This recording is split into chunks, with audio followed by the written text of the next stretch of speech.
Olá pessoal, eu sou a professora Brenda Andreata e o tema da aula de hoje é o mecanismo da fotossíntese. Para essa nossa conversa eu vou contar com a ajuda do professor Emanuel Furman e do professor Flávio Coelho.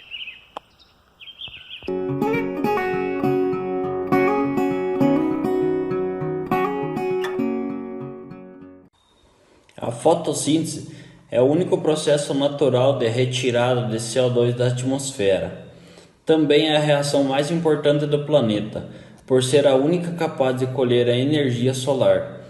Todos os processos vitais dependem da atividade fotossintética, seja para a obtenção de alimento, seja para a obtenção de oxigênio. A fotossíntese é feita por plantas e algas e algumas bactérias. Neste processo, átomos de carbono na forma de CO2 são removidos da atmosfera e incorporados nos tecidos vivos dos organismos que realizam o processo. O processo de fotossíntese consiste basicamente na conversão de CO2 e da água em açúcares, no caso, carboidratos, que é o alimento das plantas.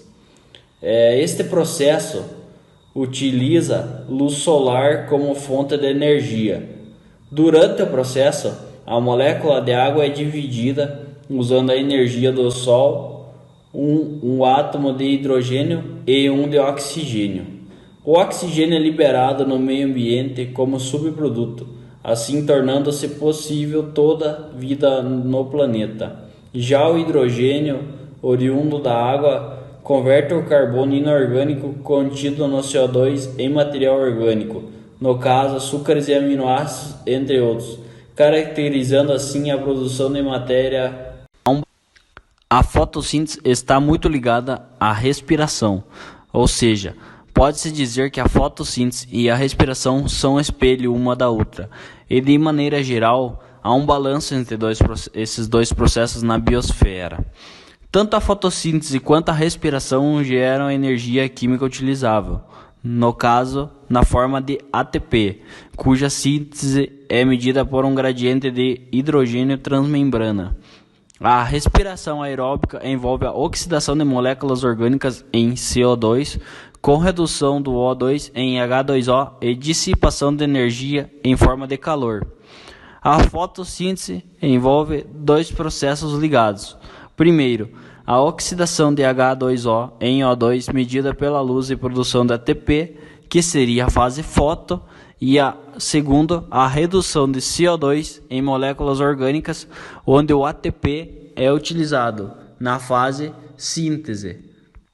O balanço entre fotossíntese e respiração geralmente não deve ocorrer em plantas em crescimento, devendo haver mais fotossíntese que respiração.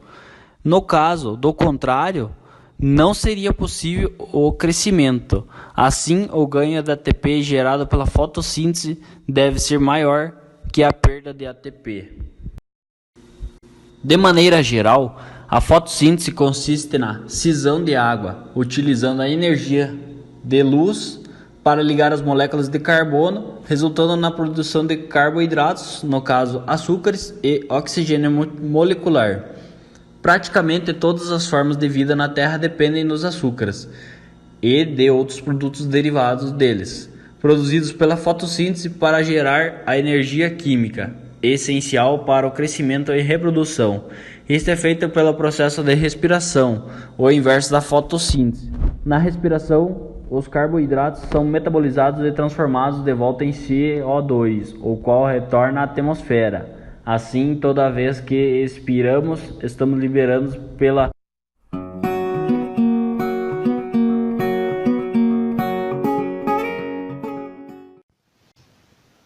O ciclo de Calvin ele possui três estágios: a carboxilação, a redução e a regeneração. O ciclo de Calvin ocorre no estroma dos cloroplastos, onde os três estágios ocorrem de forma coordenada. A carboxilação é o primeiro passo do ciclo e é realizado uma reação do CO2 mais o H2O com uma molécula aceptora de 5 carbonos, ribulose 1,5-bifosfato. É onde esta molécula ela captura o CO2 atmosférico, completando a sua molécula com 6 carbonos. E nesse estágio é gerado duas moléculas de um intermediário de 3 carbonos, seriam o trifosfoglicerato. No segundo estágio, a redução, onde esse trifosfoglicerato é reduzido, recebendo um grupo fosfato do ATP, deixando como um subproduto o ADP mais o fósforo e um NADP+. Nessa redução é gerado um carboidrato de 3 carbonos, tricifosfato, onde ocorreu reações enzimáticas impulsionadas pelo ATP e o NADPH, que foram produzidos pela utilização da energia solar no processo fotossíntese 1 e 2. E nesse processo ocorreu a saída do carbono na forma triocifosfato, equilibrando a entrada do carbono fornecido pelo CO2 atmosférico.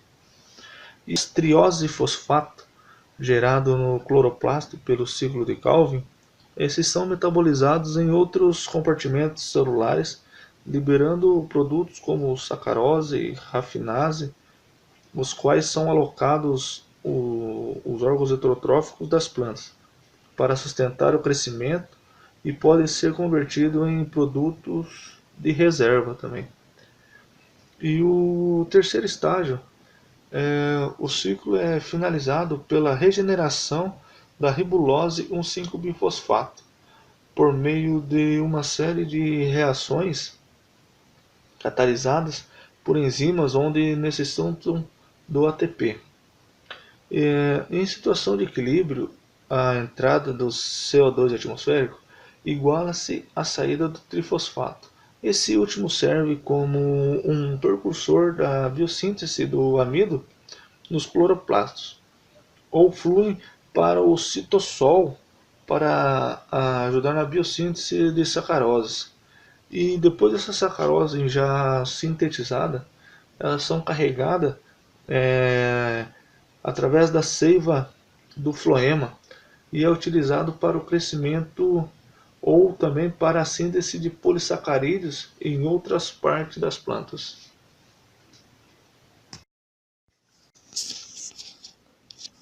Os fotossistema 2 e fotossistema 1 dentro do cloroplasto é onde é produzido o NADPH e o ATP. Esse processo ocorre no fotossistema 2 primeiro, quando a energia luminosa chega na clorofila, ela tem uma alta excitação e com isso tem um aumento excessivo de energia, e com esse aumento de energia ocorre a perca de elétrons, e perdendo esse elétron não volta mais para o fotossistema 2, ele vai para o fotossistema 1. E nesse caminho do fotossistema 2 para o fotossistema 1, esse elétron vai perdendo energia, vai perdendo elétrons pelo caminho. E com isso, esses elétrons que ela vai perdendo pelo caminho, eles ajudam o bombeamento de prótons de hidrogênio para dentro do tilacoide, para ajudar na produção de ATP. E com isso consegue formar o ADP e juntando um íon de fosfato, onde ocorre a fosforilação, e com isso forma o ATP. E na fotossistema 2 ainda, com essa perca do elétron, ocorre um outro fenômeno, que seria a fotólise da água, que seria o que? A quebra da molécula de água, repondo esse hidrogênio na clorofila que foi perdido, liberando para o ambiente oxigênio. E isso seria a parte da fotossistema 2. E já no fotossistema 1, quando ele recebe esse elétron que é perdido, ele também recebe a energia luminosa. Com isso também a clorofila fica bastante excitada, os fótons absorvem bastante energia e tem essa perca de um elétron, só que esse elétron não volta para o sistema, em si a coenzima NADP absorve esse hidrogênio formando o NADPH. E essas duas moléculas formadas, NADPH e o ATP, esses vão ser consumidos pelo ciclo de Calvin em uma série de reações catalisadas por enzimas que reduzem o CO2 atmosféricos a carboidratos, trioses fosfato.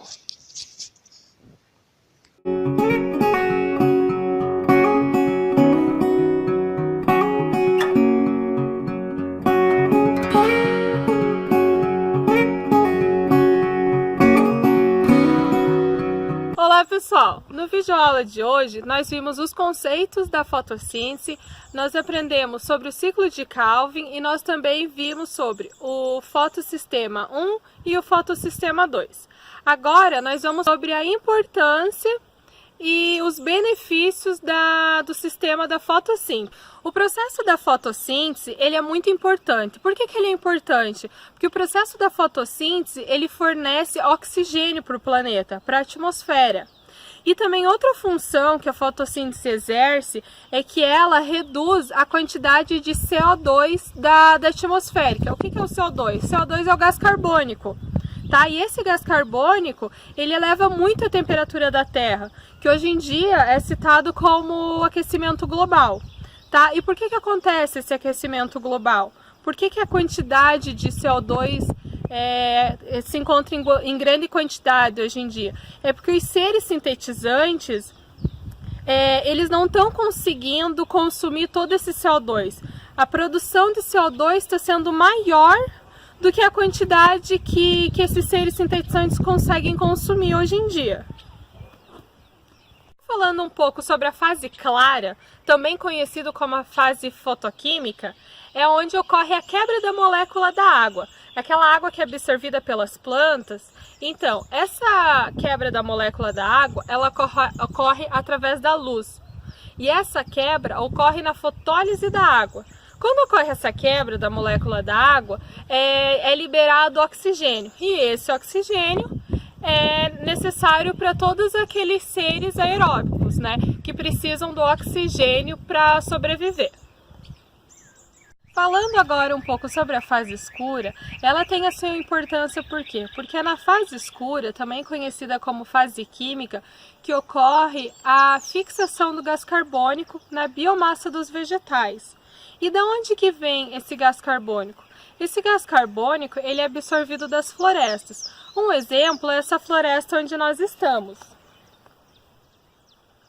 Após a absorção desse gás carbônico, ele é incorporado em formato de glicose, que nós sabemos que a glicose é um carboidrato. E no vídeo de hoje, nós aprendemos que a glicose é fonte de energia. Obrigada, pessoal, por assistir nosso vídeo aula até o final. Nos encontramos na próxima aula, hein? Tchau!